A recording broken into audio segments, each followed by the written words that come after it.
கோவில்பட்டி ஸ்ரீ குரு பயிற்சி மகாயக்கு விழா திரளான பக்தர்கள் வழிபாடு. தூத்துக்குடி மாவட்டம் கோவில்பட்டி அருகே உள்ள சிவனைந்தபுரம் விளக்கில் அமைந்துள்ள ஸ்ரீ சத்குரு ஞான பீடத்தில் குரு பயிற்சி மகாயக்கு விழா வெகு விமரிசையாக நடைபெற்றது.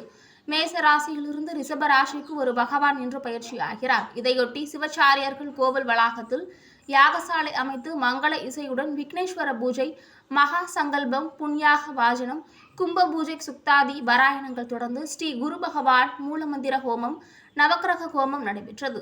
பின்னர் பூர்ணாகுதி தீபாராதனைகள் நடைபெற்றது. இதையடுத்து குரு பகவானுக்கு பல்வேறு மலர்களால் அலங்கரிக்கப்பட்டு மங்கள மேள வாத்தியங்கள் முழங்க மகா தீபாராதனை காண்பிக்கப்பட்டது.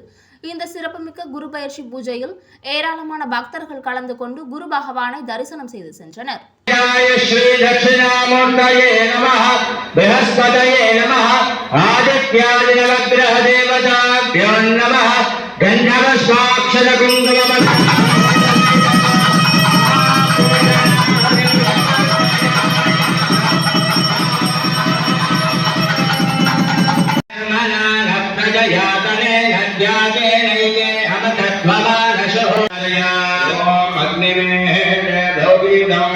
देव